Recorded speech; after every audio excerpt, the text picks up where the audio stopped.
Nel sesto anniversario del suo viaggio a Lampedusa, Papa Francesco ha celebrato questa mattina una messa per i migranti. Sono persone, ha detto, non questioni sociali.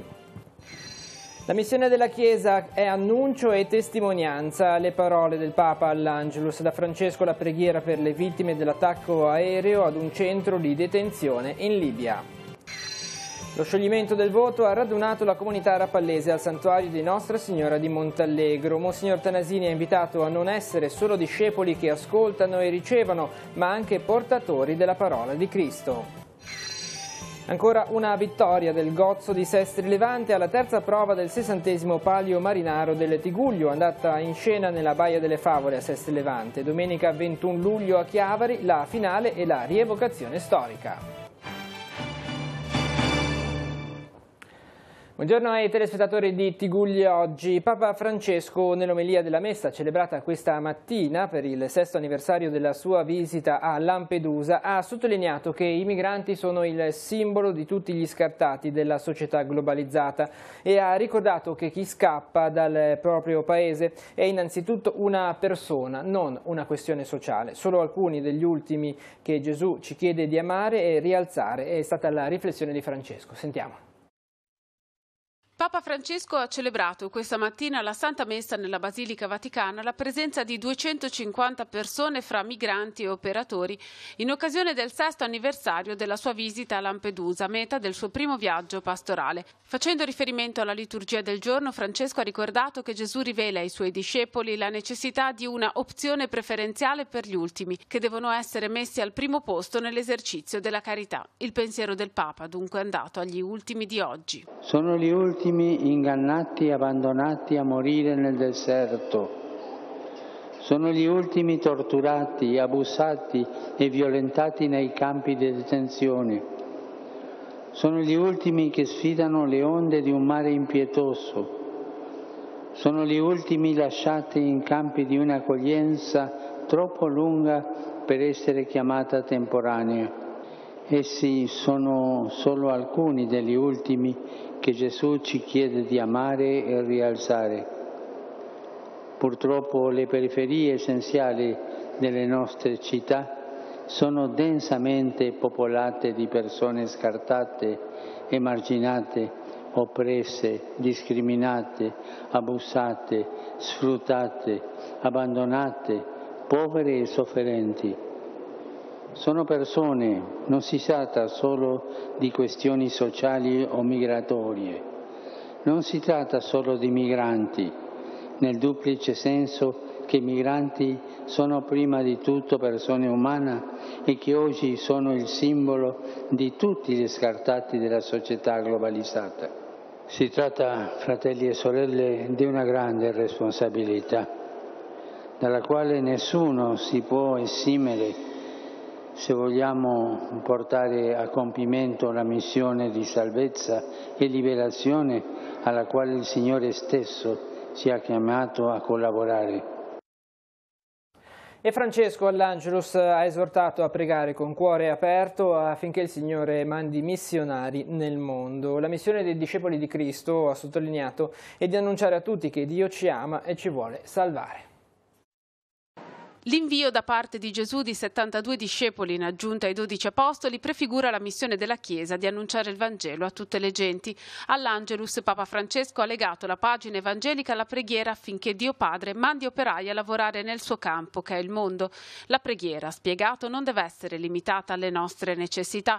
Una preghiera veramente cristiana se ha una dimensione universale.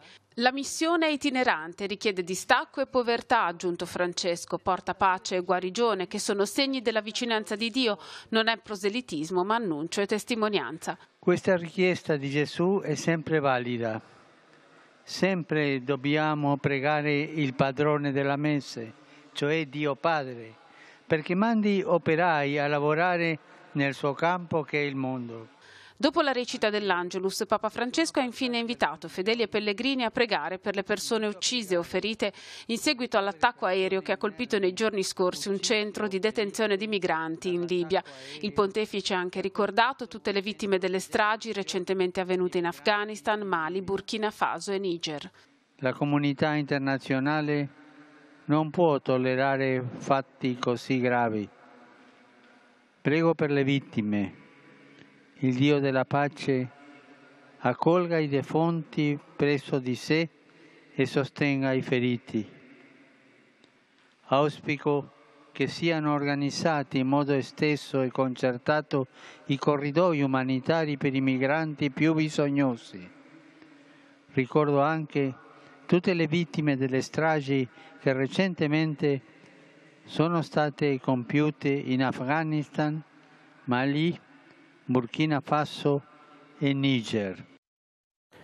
Veniamo adesso in diocesi. Lo scioglimento del voto al santuario di Nostra Signora di Montallegro ha chiuso le celebrazioni in onore della patrona di Rapallo. La Santa Messa è stata presieduta dal Vescovo, Monsignor Alberto Tanasini, e il Rettore del santuario, Don Gianluca Trovato, ha condotto processionalmente il Sacro Quadretto della Madonna di Montallegro. Tanti fedeli presenti, nonostante l'acquazzone che si è abbattuto sul santuario in mattinata. Vediamo.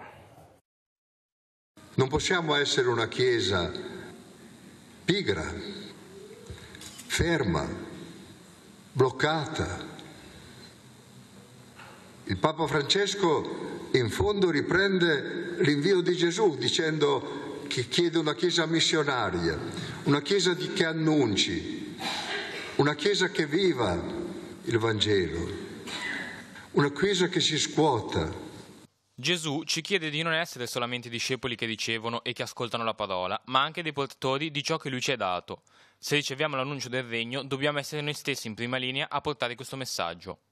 Questo uno dei messaggi che Monsignor Alberto Tanasini ha sottolineato maggiormente durante l'omelia, di fronte ad un nutrito gruppo di fedeli, giunti a Montallegro nonostante la pioggia battente. Tra questi era presente anche il sindaco di Rapallo, Carlo Bagnasco, per la consueta firma degli atti a testimonianza dell'offerta in favore del santuario. No, è un momento molto emozionante, è forse uno dei momenti più emozionanti di tutto l'anno e di tutto naturalmente anche il mandato elettorale. È stato un anno estremamente positivo, è un anno che, consentitemi anche particolare, un anno molto difficile per la pubblica amministrazione, però che ha avuto un miracolo. Ricordiamoci che è tutto a posto e secondo me grazie alla Madonna di Montallegro non abbiamo avuto neanche un ferito. Un voto che si rinnova, ha sottolineato Don Gianluca Trovato, rettore del santuario di Nostra Signora di Montallegro, facendo riferimento alla mareggiata di ottobre che, nonostante gli enormi danni alle cose, non ha causato vittime. È un'occasione per il popolo di Dio che è in Rapallo di accorgersi a chi appartiene. Di fatto si ci vota, cioè si ci lega a colui o a colei che riconosciamo essere nostro custode, nostro protettore. Era il 1657, proprio 100 anni dopo l'apparizione, quando il popolo di Rapallo ha sperimentato in una forma generale la custodia di Maria, perché nessuno fu colpito dalla peste, dal colera che allora decimava le vittime in tutte le altre città. La cronaca: ieri i pomeriggi i vigili del fuoco di Rapallo sono intervenuti sul sentiero che collega Montallegro con Rapallo per soccorrere un escursionista di 75 anni che per cause in via di accertamento è caduto nella scarpata a fianco del sentiero. Grazie al cellulare è riuscito a chiamare i soccorsi, il personale medico è giunto sul posto con l'elicottero Drago dei vigili del fuoco. Una volta stabilizzato sulla barriera spinale, l'infortunato è stato poi trasportato al pronto soccorso con l'ambulanza. Ed è entrato in funzione il nuovo minibus sulla linea 82 Santa Margherita Ligure-Portofino. Il mezzo è più corto e quindi è meno ingombrante rispetto alle esigenze di una strada complessa come la provinciale per Portofino. ATP ha acquistato un mezzo da 8 metri senza sacrificare la capienza, visto che il mezzo conta su 60 posti disponibili. Andiamo sul sito di ANSA Liguria per una notizia che ci fa rimanere nel Tigullio occidentale. Accordo tra la Val d'Aosta e la Liguria, tra Courmayeur e Portofino, siglato ieri dagli assessori regionali al turismo e beni culturali delle due regioni, alla presenza del sindaco di Portofino Matteo Viacava e di quello di Courmayeur Stefano Miserocchi. Questo accordo riguarda tutte le sfaccettature del turismo, abbraccia le nostre eccellenze in tutte le loro declinazioni, ha detto Veirin. Sarà come l'esempio di come gli accordi di confine possono giovare alle comunità di riferimento. Questa è una collaborazione che di fatto esiste già, che è storica e che si sta sviluppando attraverso alcune iniziative come il gemellaggio tra il Cristo del Massiccio del Monte Rosa e il Cristo degli Abissi, che verrà perfezionato il 27 luglio a Camogli. Parliamo di scuola adesso. Questa sera alle 21 all'Istituto Giannelli di Chiavari verrà presentato ai genitori dei ragazzi iscritti alla scuola il progetto del nuovo liceo sportivo. Parteciperà alla presentazione il vescovo Monsignor Alberto Tanasini insieme alla squadra che ha seguito in queste settimane i diversi aspetti educativi, gestionali ed operativi che portano al rilancio del liceo scientifico sportivo. La scuola sarà gestita da un'impresa sociale. Afferma il vescovo, questi mesi hanno richiesto molto lavoro per mettere a punto un progetto di cui siamo oggi fieri, perché stiamo per offrire al territorio di Chiavari una soluzione didattica unica. E negli spettacoli adesso una cinquantina di batteristi hanno portato la musica dei Queen in piazza Roma Chiavari, suonando insieme alcuni dei più celebri successi della band britannica. L'iniziativa è stata ideata da Elisa Piloti del Centro Artistico Musicale di Lavagna e realizzata insieme al CIV Le Vie del Levante. Oltre ai musicisti presenti le ballerine del Centro Studi Danza Academy che hanno accompagnato i brani con loro coreografie. Vediamo.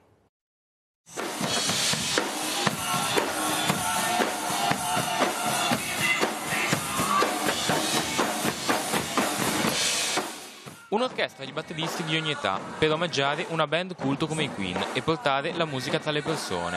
Un grande momento di condivisione che ha coinvolto oltre una cinquantina di musicisti e un pubblico numerosissimo di appassionati e curiosi. A dirigere le operazioni Elisa Pilotti del Centro Artistico Musicale di Lavagna. Credo che in generale le istituzioni dovrebbero appoggiare la cultura e la musica, e una città come Chiavari ha assolutamente tanto bisogno di musica e di spettacolo, è una città turistica, è una città sul mare, e quindi noi non abbiamo fatto altro che portare un po' della nostra musica e dell'energia dei batteristi. E lo spirito non è quello di suonare perfettamente, è quello di dare energia, di far tremare Chiavari e insomma di divertirsi, perché lo spirito della musica è anche condivisione, stare insieme. Che si porta finalmente la musica in piazza, c'è un'occasione per tantissime persone di esibirsi, giovani batteristi, ho visto tantissimi ragazzi, quindi portare la musica, comunicare con la musica è importante, è entusiasmante. La musica deve poter raggiungere tutti, già il fatto di volerla praticare è qualcosa di estremamente sano. Ed è importantissimo che professionisti come amatori, come ragazzi delle prime armi abbiano occasione di incontrarsi, perché non c'è solo la musica ma anche lo scambio, il divertimento è questo.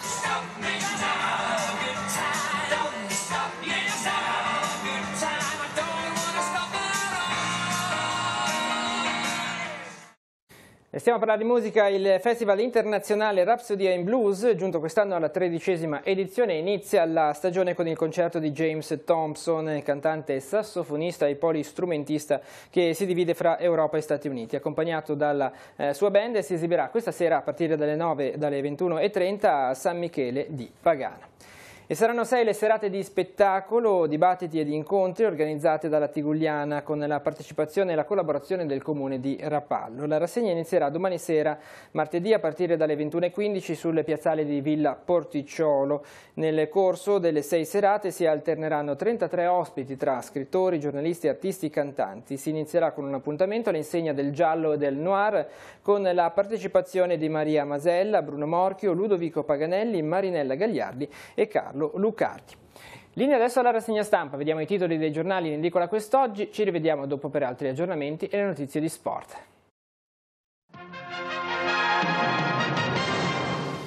Corriere della Sera titola 30 Salvini, ora navi militari contro gli scafisti, parla la ministra della difesa sulle ONG errori del Viminale, torna la tensione, i 5 Stelle sfidano la Lega e il commento dell'editorialista del Corriere della Sera Angelo Panebianco, l'equilibrio che non c'è. Roma in crisi, dovete produrre meno rifiuti, l'invito dell'azienda comunale Lama, e poi per la cronaca internazionale maggioranza dei seggi, Mitsotakis diventa premier, la Grecia si affida al centrodestra, la caduta di Tsipras che non lascerà e guiderà l'opposizione. Tutela UNESCO sul Prosecco, patrimonio dell'umanità, e poi c'è un'intervista a Rino Formica, ex ministro per il governo Craxi, Cella Di Moro, lo Stato sapeva tutto.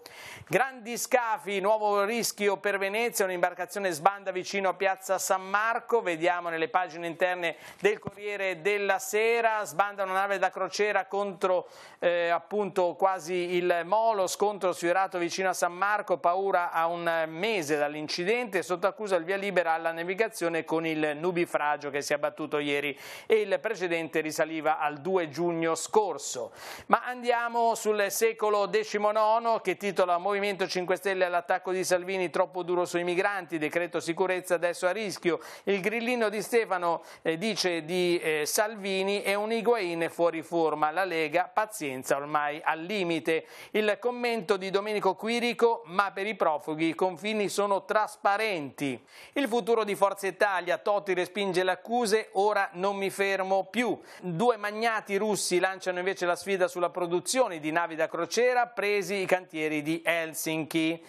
E poi ancora le colline del Prosecco, Valdobbiadene, insomma siamo nel Trevigiano, le colline del Prosecco, patrimonio dell'umanità. La partita dell'Iran sul nucleare è un test per l'Unione Europea e poi dal nostro territorio, patto tra la Liguria e la Val d'Aosta, la firma dell'evento a Portofino, Liguria e Valle d'Aosta insieme a Portofino per siglare l'intesa turistica tra le 2 regioni. Il presidente Totti si può fare promozione in maniera integrata, ecco come fa capolino anche Pier Silvio Berlusconi e mentre Portofino si gemella con Courmayeur spunta un gemellaggio tra Camogli e Gressonei. Andiamo invece a Chiavari, Piazza del Buono, lavori al via ad agosto, l'appalto è stato vinto da una società cooperativa di Caltanissetta, il sindaco di Chiavari, più servizi e maggior decoro per il quartiere, spazi per i bambini, per gli sportivi, il gioco, la socializzazione e un'area riservata ai cani. Andiamo adesso in redazione per vedere se ci sono aggiornamenti con Emanuela Castello. Buongiorno Andrea, grazie. Buongiorno a tutti i nostri telespettatori. La cronaca, una persona di origine straniera, un uomo di 34 anni pregiudicato, è stato denunciato per violazione di domicilio e violenza sulle cose. L'uomo ieri mattina, senza vestiti ed ubriaco, si è introdotto senza alcun motivo all'interno di un appartamento di un bed and breakfast a Santa Margherita Ligure, dove in quel momento stava soggiornando una coppia. Sono intervenuti i carabinieri che lo hanno individuato e bloccato nell'androne della struttura. Sempre a Santa Margherita, nell'ambito dei controlli messi in campo dalla compagnia dei carabinieri, uno studente di 19 anni di Milano e uno spezzino di 43 anni sono stati denunciati a piede libero per guida in stato di ebbrezza. Sono risultati positivi all'etilometro, a entrambi sono state ritirate le patenti di guida. È tutto, linea allo studio. Ed è andata ancora una volta all'equipaggio dell'Armo di Sestri Levante la vittoria nella terza e ultima prova preliminare del 60° Palio Remiero del Tigullio. Nel campo di gara, disegnato nella parte a ponente della Baia delle Favole a Sestri Levante, i 16 equipaggi più i 3 della categoria Master sono tornati a darsi battaglia sotto lo sguardo attento e divertito del pubblico assiepato sulla riva. A causa del vento, che ha reso soprattutto la partenza ma anche le altre fasi di gara piuttosto difficili, la tecnica ha giocato un ruolo determinante. Nella categoria Gozzi in legno da 22 palmi, quindi ancora una volta vittoria dell'equipaggio della Lega Navale di Sestri Levante. A seguire la Lega Navale di Chiavari, quella di Rapallo, il Rowing Club San Michele di Pagana e la compagnia Remiera Lavagnese. La classifica provvisoria nei Gozzi in legno attualmente vede il Sestri Levante in testa con 15 punti, San Michele seconda con 10, a seguire Chiavari a 9 punti, Lavagna a 6 e Rapallo con 5 punti. Gran finale adesso domenica 21 luglio a Chiavari con la rievocazione storica e la finale del 60° Palio Remiero. A partire dalle 16 il corteo storico partirà da Piazza Nostra Signora dell'Orto e raggiungerà il lungomare, dove si disputerà la prova che si concluderà con l'arrampicata della scimmia per strappare il vessillo e conquistare l'ambito trofeo. Seguirà la finale del campionato dei Gozzi in legno con una gara che mette in palio punti doppi rispetto al normale. Al termine di un pomeriggio di festa con la premiazione e dalle 21:30 sul lungomare Giussani, sempre sul lungomare, musica con l'orchestra Cambri e il concerto della cantante Antonella Ruggero. Uno sguardo alla nostra programmazione: questa sera a partire dalle 21:10 su Telepace 1 al canale 15 trasmetteremo l'incontro Vocazione tenuto da Chico Arguello a Genova alla Fiera del Mare, al quale hanno partecipato le comunità neocatecumenali del Nord Italia. E in conclusione una lieta notizia: ieri pomeriggio nella Basilica di Nostra Signora Assunta in Carignano a Genova il nostro ex collega e amico Alberto Viazzi si è unito in matrimonio con Greta Spinelli. A presiedere la celebrazione il vescovo emerito di Ventimiglia Sanremo, Monsignor Alberto Maria Carreggio. Presenti anche il vescovo di Pavia, Monsignor Corrado Sanguinetti, il direttore di Telepace, Don Fausto Brioni e Don Pino De Bernardis, oltre ai tanti amici di Alberto e Greta. Ai novelli sposi migliori auguri da parte di tutti lo staff di Telepace. Con questa notizia si conclude questa edizione di TV Oggi. L'informazione torna questa sera alle 19:15. Continua sul nostro sito teleradiopace.com e sul canale 187 Telepace News. Grazie per essere stati con noi e buon proseguimento di giornata.